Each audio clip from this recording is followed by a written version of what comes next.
For a very long time, there have been two names in martial arts anime that have stood above all the rest in terms of both popularity and appeal. Both of these are also uncannily similar, featuring protagonists with severe daddy issues that can only be negotiated through passionate bouts with other muscle-bound men. Well, we are of course talking about Baki Hanma and Kengan Ashura. Both these anime are at the very top of the food chain in this genre, and it was only a matter of time before fans started wondering about who would win in a face-off between the two. Well, thanks to Netflix, we finally have the answer in the form of a crossover film that was recently released on the streaming platform. Dubbed simply as Baki Hanma vs. Kengan Ashura, the film pits some of the most illustrious fighters from both franchises against each other. So, in this marvelous video, we're going to dig a bit deeper into this strange new film and figure out who truly is the strongest fighter in the world. But before we move on, please don't forget to hit the like and subscribe buttons. It might just be a small click for you, but to us, it means an awful lot.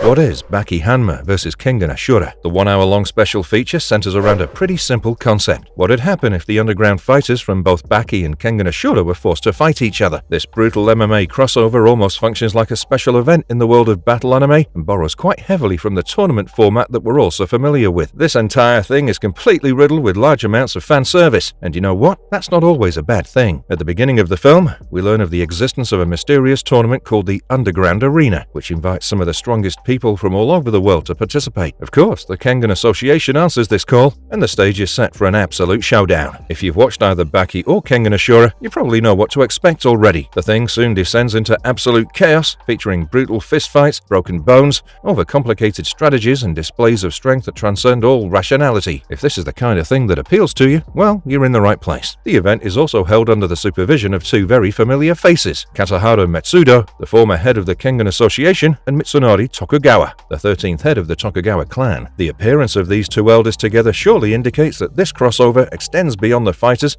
and is a true collision between the two worlds. Over the course of the film, we see numerous hilarious interactions between characters from the two franchises, but nothing's as exciting as the fights that follow. The film is split across 3 bouts, each between some of the most ferocious characters from Kengan Ashura and Baki. But as the film moves on, we learn that there are more than a few secrets and intruders hiding in the shadows, which only adds to the chaotic fun. If we had our way, we'd definitely have the film be a bit longer, as 60 minutes is barely enough to do justice to these iconic characters. Still, the thing comes together in a pretty coherent fashion, mostly due to its simple storytelling and stellar fight sequences. Most of the original voice actors from the original series are back, which makes the entire thing feel as real as it can get. The animation team has also done a stunning job of merging the two distinct animation styles in order to create something extremely dynamic and captivating. But that's enough about the film, and it's time that we get to the fighters participating in the Festival of Violence. Fighters and fighting styles. In this part of the video, we'll be providing you with a brief introduction to all the great fighters who shed their blood inside the underground arena. Baki Hanma. It's said that all of us have a true calling. Well, if that's true, then Baki was definitely born for combat. The kid has been a student of martial arts ever since he was a teenager, engaging in his first no-rules fight at the ripe old age of 15. Usually a carefree and laid-back teenager, Baki can get unusually aggressive when in a fight. His slight frame and stature often lead opponents to underestimate him, but they usually pay for this by getting their faces bashed in. Baki is on an endless quest to become the strongest fighter in the world, powerful enough to surpass his own father, the monstrous Yujiro Hanma. Jack Hanma. Jack Hanma is probably the most terrifying human specimen we've ever seen, even when compared to the ridiculous fighters we've seen over the course of Baki the Grappler. This pit fighter is actually Baki's half-brother and also wants revenge against Yujiro, who raped his mother many years ago. Though he was a normal human being once upon a time, the thirst for revenge prompted Jack to take ever-increasing amounts of super steroids that nearly stripped him of all humanity. If Baki's hunger for strength comes out of passion, then Jack the Hammer's strength definitely emerges out of madness. Kaoru Hanayama. Kaoru Hanayama is the kind of man you never really want to mess with. Like seriously, if we saw this man crossing the street, we'd probably run back home for the day just to be safe. This 19-year-old leader of the Yakuza is literally the strongest man on the planet, and if you don't believe us, just take a look at all the scars on his body. Needless to say, this man has fought in countless battles and survived to tell the tales. Moreover, he'd never fallen in battle in accordance with a family vow taken by his clan many generations ago. No wonder they all call him a natural. Tokita Ohma. Ohma is a man who just loves to fight. A rough yet well-meaning individual, he can often get condescending in his fights, but that's just due to how freaking good he is. He's always eager to fight the strongest and is considered to be one of the greatest fighters walking the earth. He possesses extraordinary kinetic vision as well as enhanced oral capabilities. But the thing that inspires so much fear is Ohma's proficiency in the Nico style, which he's been practicing all of his life. Sorpei Yoroizuka. With a nickname like the Howling Fighting Spirit, it's kind of obvious that this man is a genuine threat. A Burmese fighter from the Kengan universe, he's a lean fighter known for his speed and dexterity. A master of Burmese Lethwei martial art, he's hardened his body to the extent that his bones are nigh indestructible, allowing him to withstand devastating blows without even flinching. Raian Kure. A member of the deadly Kure clan of assassins, Raian is said to be the most powerful out of them all. Violent and psychotic, this fighter doesn't feel any remorse for his violent actions and is pretty likely to fight to the death. He's the product of generations of selective breeding done by the Kure clan, which means that even before he was born, Raian was destined to be a fighter. His most powerful move, however, is removal, which allows him to access all 100% of his body's latent capabilities. This enhances his strength and speed to a point that's beyond the scope of any normal human being. Now, with the fighters all ready, I guess it's time to dive deeper into the fights.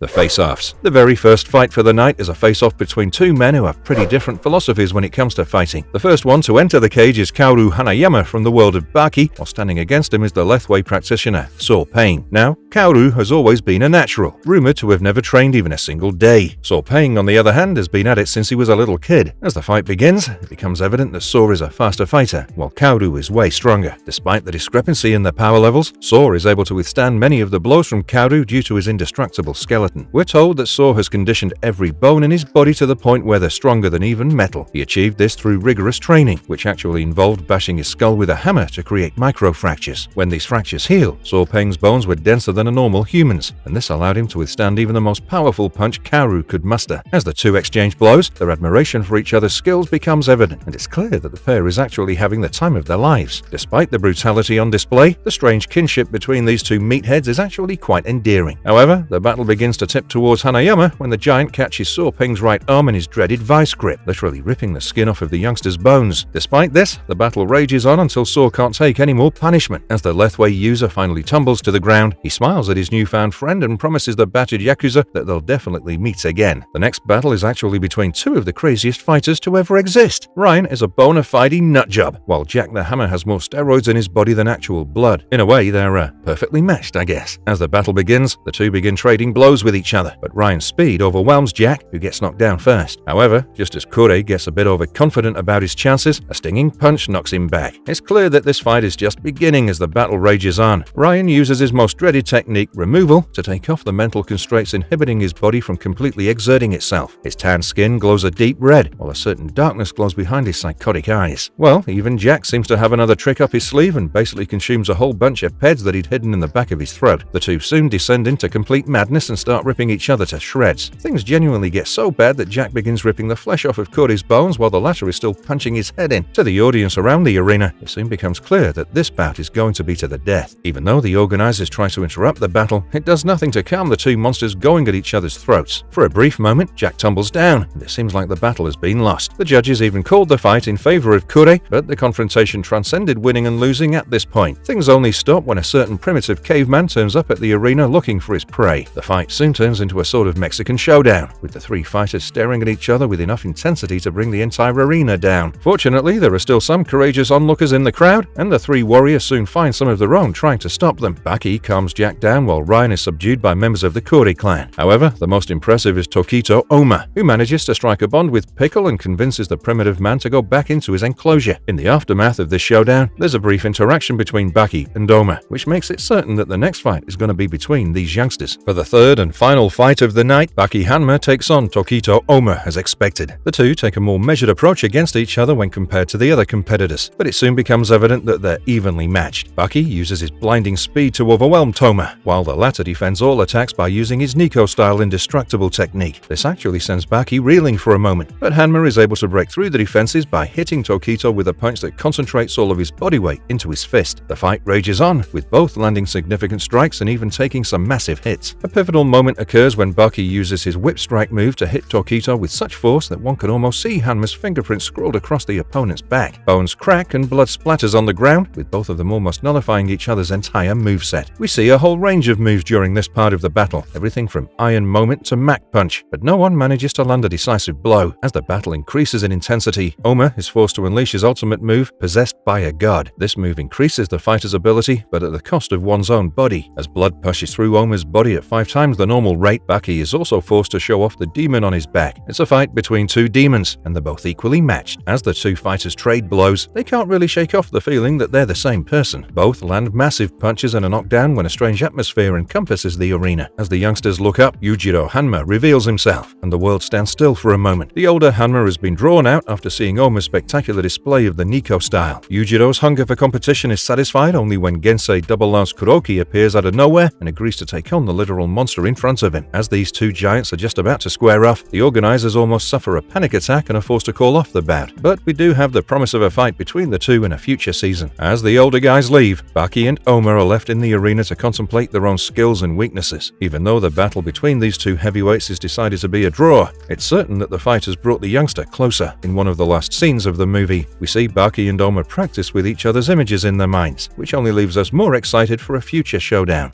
Who is the true winner? To be honest, it's almost impossible to decide. Ohma's fighting style is way more conventional, while Baki's street fighting roots allow him to improvise a lot more. At one point, he literally copies a move that he saw Ohma do just a few moments ago, and skills like that could definitely tip the scale in young Hanma's favor. However, Ohma's strategic mind and overall mastery of his senses could come in handy had the fight been drawn out a bit further. Also, his excellent defensive maneuvers really allow him to withstand most of the blows dealt by Baki. However, as the last sequence of the film indicates, these two teenagers have developed immense respect for each other through the course of this battle, and for the moment, we'll have to agree that they're evenly matched. I guess all we can do right now is wait for a second confrontation.